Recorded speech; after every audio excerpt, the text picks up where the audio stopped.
Dando continuidade ao estudo da análise da resposta temporal de sistemas de primeira ordem, nessa segunda parte, nós falaremos das especificações de desempenho de sistemas de primeira ordem, bem como o cálculo dessas especificações nas respostas de sistemas, principalmente sujeitos ao degrau, rampa e impulso.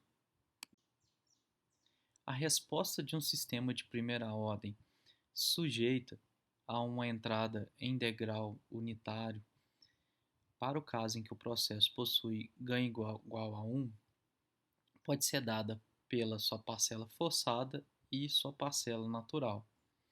Essa resposta ela é igual a 1 menos E elevado a menos t sub tal. A partir desse momento, avaliaremos como se comporta essa resposta para determinados valores do instante de tempo dessa resposta.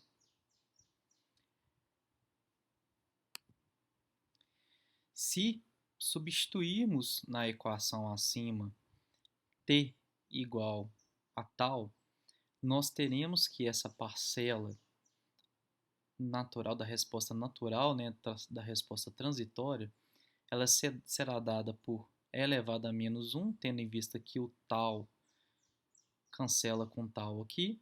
Então, isso me dará um valor igual a 0,37. Substituindo esses valores na equação, nós teremos que y para o instante de tempo t igual a tal será igual a 0,63. Esse valor observado ele é importantíssimo para a definição das especificações de desempenho de processos e vai nos levar a vários resultados muito interessantes, nos possibilitando calcular 3 especificações de desempenho da resposta transitória de sistemas de primeira ordem. A primeira e mais importante especificação de desempenho de um sistema de primeira ordem é a constante de tempo.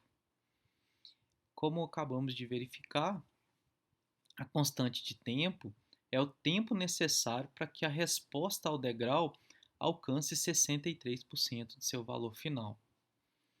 Então, por que podemos falar que a constante de tempo é uma especificação de desempenho? Se observarmos, né, ao pegar a resposta ao degrau de um sistema de primeira ordem, se calcularmos a derivada no instante inicial dessa resposta, nós verificaremos que a inclinação, ou seja, a velocidade com que esse sistema ele começa a sua resposta, ela é dada pela frequência exponencial, que é igual a 1 sobre a constante de tempo. E esse valor está relacionado com a velocidade com que o sistema ele irá responder a resposta ao degrau. Mais especificamente, vamos fazer esses cálculos.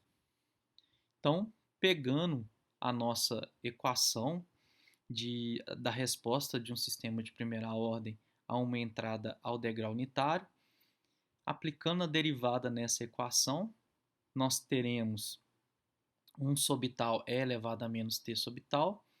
Para o instante de tempo t igual a zero, nós teremos 1 sobre tal é elevado a zero sobre tal, é elevado a menos zero, me dará valor igual a 1. Então, a derivada no instante igual a zero é igual à taxa inicial da variação exponencial da minha resposta em t igual a zero. Observe que a curva de resposta do meu sistema ela possui inclinação da tangente em t igual a zero igual a 1 sobre tal. E se essa taxa se mantivesse, a saída do meu sistema ela alcançaria o valor final em t igual a tal. Só que essa inclinação da curva y de t, ela decresce monotonicamente de 1 sobre tal em t igual a zero para zero para o caso em que t tende para o infinito. Além disso, observe que para t maior ou igual a 4 constantes de tempo, o sistema ele alcança, né, mais ou menos 2% do seu valor final. E o regime estacionário ele é alcançado matematicamente somente quando t tende ao infinito, mas que na prática, 4 constantes de tempo já pode ser considerado, né, uma boa aproximação para o estado estacionário do nosso sistema. Essa taxa calculada, né, ela está relacionada com a constante de tempo e que também está localizada com a localização do polo, pois o polo ele está localizado no inverso da constante de tempo. E como nós havíamos dito na aula anterior, quanto mais longe eu estiver do eixo Jω, mais rápida será a velocidade de resposta do sistema. E quanto mais próxima do eixo Jω, mais lenta será a velocidade de resposta do meu sistema. Então, nesse slide nós temos a simulação para diversos valores de constante de tempo, né? Então aqui, ó, uma constante de tempo tal igual a 1 e aqui uma constante de tempo tal igual a 5, nós observamos, né, que a parcela transitória ela some mais rápido da resposta do meu sistema para o caso em que tal é igual a 1. Ou seja, o meu polo está mais longe do eixo Jω. E à medida que esse tal aumenta, eu aproximo do eixo Jω, né, fazendo que a resposta do meu sistema seja mais lenta.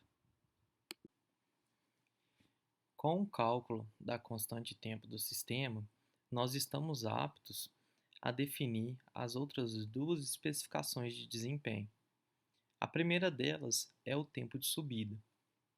O tempo de subida ele é definido como o tempo necessário para que uma forma de onda ela saia de 10% e vá a 90% do seu valor final. Se considerarmos que o sistema possui ganho unitário e que a entrada é ao degrau unitário, nós podemos utilizar a equação de resposta de um sistema de primeira ordem no tempo para poder realizar o cálculo do tempo de subida. Para isso, nós precisamos definir em que tempo t a minha saída atinge 90% no primeiro instante e depois para que tempo t a minha resposta atinge 10% da resposta. Feito isso, basta fazer a diferença dos instantes de tempo para 90% da resposta e depois para 10% da resposta. Então, fazendo esses cálculos, igualando essa equação aqui a 0,9, nós calcularemos t em função de tal, o que vai me dar, né, realizando as contas, 2,31 dividido por 1 sobre tal, ou 2,31 vezes tal, para 90% da resposta, o instante de tempo.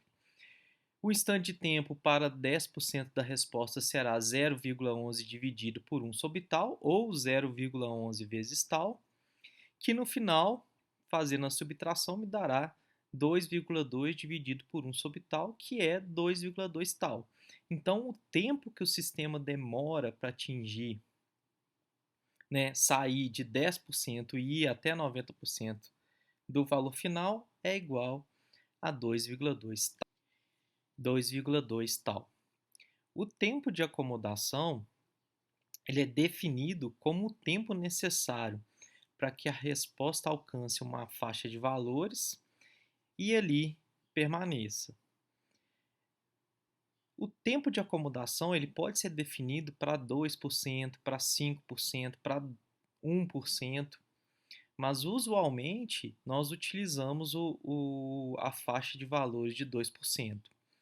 Então, para esse caso, né, O tempo de acomodação é o tempo necessário para que a resposta ela alcance, né, uma faixa de valores tanto para mais quanto para menos, em, de 2% em torno do valor final e ali permaneça. Né? Então, fazendo os cálculos considerando y igual a 0,98, ou seja, quando eu atingo 98% da resposta, eu poderei calcular o instante de tempo que isso acontece.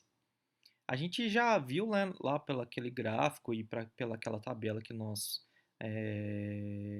avaliamos que isso está relacionado com 4 vezes a constante de tempo aproximadamente. Mas se formos fazer esses cálculos, substituindo y igual a 0,98 e resolvendo, né, essa função aqui em função de t, nós chegaremos em algo próximo a 4 vezes tal. A fim de exemplificar o uso dessas especificações de desempenho, considere que aqui eu tenho uma função de transferência, 50 dividido por s mais 5, e eu preciso determinar para essa função de transferência de um processo a constante de tempo, o tempo de acomodação e o tempo de subida. Bom, se eu desejo calcular esses valores, basta eu utilizar a equação padrão de primeira ordem, né, e igualar os termos relacionados da seguinte forma: 50 é igual a k sobre tal e 5 é igual a 1 sobre tal. Então, fazendo aqui 5 igual a 1 sobre tal, nós teremos que o meu tal ele será igual a 0,2 segundos. Se eu desejo calcular o ganho, eu posso usar a relação k sobre tal igual a 50, considerando que tal é igual a 0,2 segundos. Substituindo na equação, eu terei k igual a 10. Calculando o tempo de acomodação, 4 vezes a constante de tempo do sistema, que é 0,2, nós teremos 0,8 segundos. E o tempo de subida, que é o tempo que o sistema demora para sair de 10 a 90% da resposta, igual a 0,44 segundos. Observem que, com esses valores, nós conseguimos ter em mente qual que é o perfil de resposta desse sistema, mesmo sem ter calculado a resposta temporal do mesmo. Um outro conceito muito importante na área de modelagem e controle de sistemas é o conceito de erro. Nós temos o erro em malha aberta e o erro em malha fechada. Esses cálculos que nós faremos é para o caso do sistema em malha aberta, ou seja, um sistema sem realimentação. Então, aqui nós temos a referência menos a saída, me dando o erro. Considerando um degrau unitário que o ganho do sistema é igual a 1, nós teremos que o erro será 1, que é a referência, menos 1. Então, aqui eu terei, né, o cancelamento desses dois termos. Então, 1 menos 1, 0. Então, eu terei que o meu erro será e elevado a menos t sobre tal. Fazendo t tender ao infinito, nós teremos que essa parcela aqui tenderá a 0. Então, o erro em regime permanente para um sistema em malha aberta para uma entrada ao degrau unitário, ele será igual a 0. Não sei se vocês observaram que, para o último exemplo, as especificações de desempenho do sistema foram calculadas para o caso em que o ganho do processo ele era diferente de 1. Será que o que fizemos foi correto? A resposta para essa pergunta é sim, pois as especificações de desempenho do processo elas independem do ganho do sistema, bem como independem da amplitude do degrau da entrada. As especificações de desempenho elas dependem de uma característica intrínseca do processo, que é a constante de tempo. Os exemplos que foram dados na aula complementar na obtenção de modelos de primeira ordem e os exemplos a seguir mostrarão isso. Considerando que a estrutura utilizada na modelagem do motor de corrente contínua é a equação padrão de primeira ordem e que a saída desse processo é a velocidade de rotação do eixo e a entrada a tensão de alimentação do motor CC, deseja-se encontrar os parâmetros K e tal desse processo. Esse sistema ele recebeu uma entrada em degrau com amplitude de 2 volts na entrada e a saída foi registrada como a seguir. O registro do osciloscópio mostra que esse sistema ele atinge cerca de 1000 rotações por minuto no regime permanente e que em 63,2% do valor final da resposta, nós temos uma constante de tempo igual a 2 segundos. Como se trata de um processo em que a amplitude do degrau de entrada é diferente de 1 e o ganho do processo é diferente de 1, nós temos que o valor em regime permanente é K vezes A, que é igual a 1000 RPM. Considerando que o degrau de entrada tem amplitude igual a 2, nós teremos K igual a 500 RPM. Ou ainda, que tal é igual a 2 segundos, portanto 1 sobre tal é igual a 0,5 por segundo. Reescrevendo a função de transferência da equação padrão de primeira ordem que modela esse processo, nós teremos 250 dividido por S mais 0,5, que é o modelo estimado para esse registro. Para outros tipos de entrada, também é possível extrair informações a respeito da dinâmica do processo.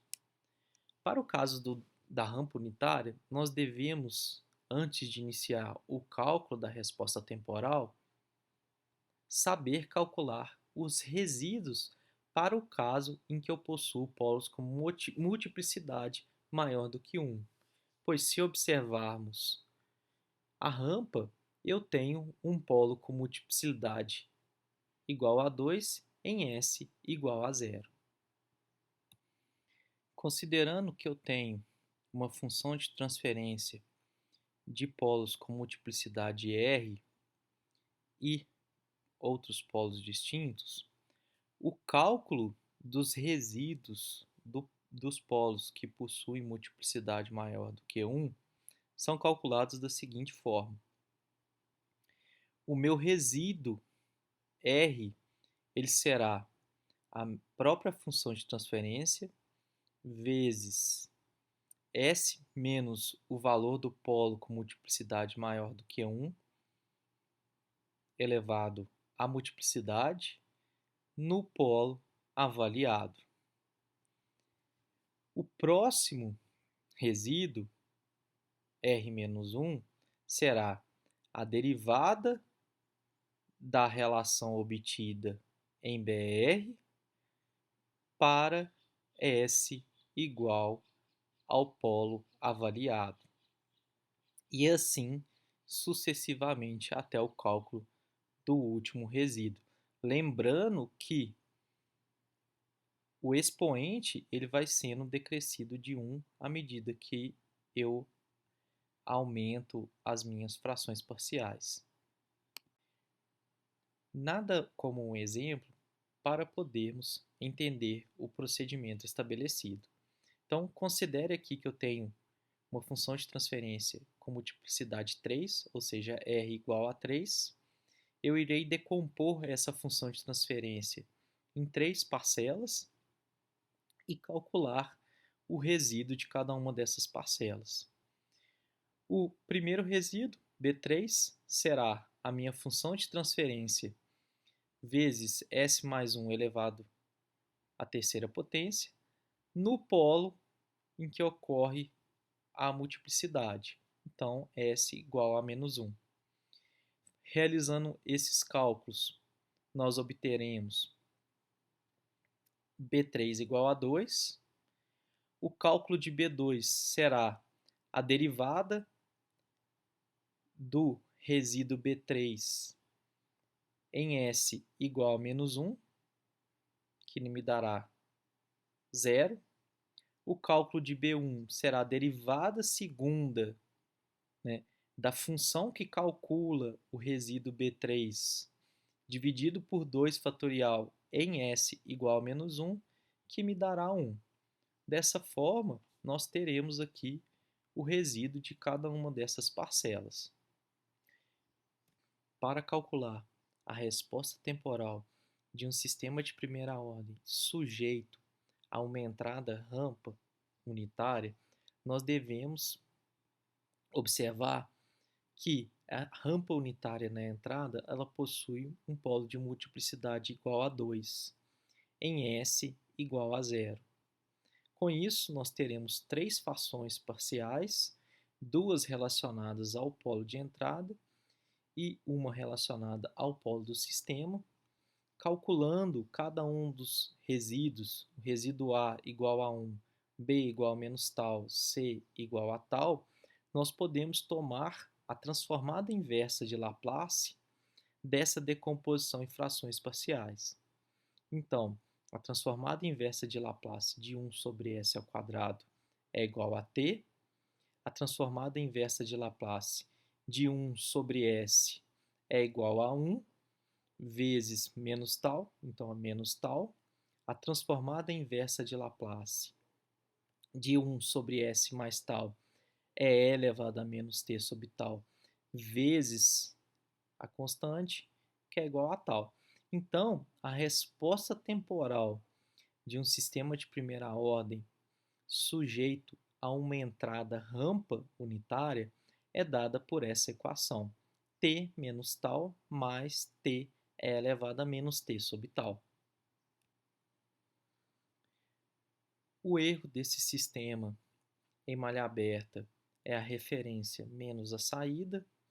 Dessa forma, considerando a referência uma rampa na entrada, igual a T, uma rampa unitária, a saída será T menos tal mais T é elevado a menos T sobre tal. Fazendo aqui a diferença, nós cancelaremos os termos em T e ficaremos com tal que multiplica 1 menos E elevado a menos T sobre tal. Essa é a minha função do erro. Com isso, o erro em regime permanente para a rampa unitária na entrada de um sistema, ele será igual a tal em malha aberta. Dessa forma, quanto menor a constante de tempo do sistema, menor será o erro em estado estacionário da resposta do sistema a essa rampa. Aqui nós temos um exemplo de uma entrada à rampa em azul e 3 entradas para constantes de tempos diferentes. Então, à medida que a constante de tempo aumenta, o erro em regime permanente aumenta. Considere o seguinte desafio. Um termômetro ele requer 1 minuto para indicar 98% da resposta a uma entrada em degrau. Supondo que o termômetro seja um sistema de primeira ordem, devemos determinar a constante de tempo desse processo. Bom, sabemos que um sistema ele atinge mais ou menos 2% de seu valor final para 4 constantes de tempo. Como esse termômetro ele demora 1 minuto para indicar 98% do valor final, nós podemos considerar que 4 constantes de tempo será igual a 1 minuto. Dessa forma, uma constante de tempo será 1 minuto dividido por 4, que é igual a 0,25 minutos. O segundo item nos diz o seguinte: se o termômetro ele for imerso em um banho cuja temperatura muda linearmente a uma taxa de 10 graus por minuto, qual será o erro apresentado pelo termômetro? Bom, devemos lembrar que, em um sistema linear, se eu fizer alguma modificação na entrada, essa modificação irá aparecer na saída. Dessa forma, a amplitude da entrada ela aparecerá na saída. Então, dessa forma, o erro apresentado pelo termômetro ele será igual à amplitude da entrada vezes a constante de tempo do processo. E qual que é o valor da constante de tempo do processo? Não é 0,25 minutos? Então, 10 graus por minuto vezes 0,25 minutos, nós teremos um erro em regime permanente igual a 2,5 graus. Agora analisaremos o caso mais difícil de ser gerado na prática, que é o caso em que temos uma entrada ao impulso unitário. A transformada de Laplace do impulso unitário é igual a 1. Então, um sistema com ganho unitário e uma entrada impulsiva nos dará uma saída na frequência igual a 1 sobre tal dividido por S mais 1 sobre tal. Aplicando a transformada inversa de Laplace, de forma muito simples, nós obteremos y de t igual a 1 sobre tal e elevado a menos t sobre tal. Calculando o erro desse processo, a uma entrada ao impulso, nós teremos E de t, R de t menos y de t, sendo que R de t é o impulso unitário, menos 1 sobre tal é elevado a menos t sobre tal. Fazendo t tender ao infinito, nós sabemos que para t diferente de zero, o impulso é zero. Para t tendendo ao infinito, essa parcela aqui ela tenderá a zero. Dessa forma, o meu erro em regime permanente será igual a zero. Observem que, no instante inicial da resposta ao impulso, é possível obter qual é a constante de tempo do processo, pois o instante inicial será sempre igual a 1 sobre tal. Então, para o caso de tal igual a 1, nós teremos a resposta ao impulso unitário iniciando em 1. Para o caso de tal igual a 2, nós teremos o valor inicial iniciando em meio. E para tal igual a 3, iniciando em 1/3. Então, é uma boa forma de obter qual é a constante de tempo do processo. Por fim, vale observar que existe uma relação entre as respostas estudadas, a rampa ao degrau e o impulso, tanto numa direção quanto em outra. Isso só é possível devido às propriedades de sistemas lineares.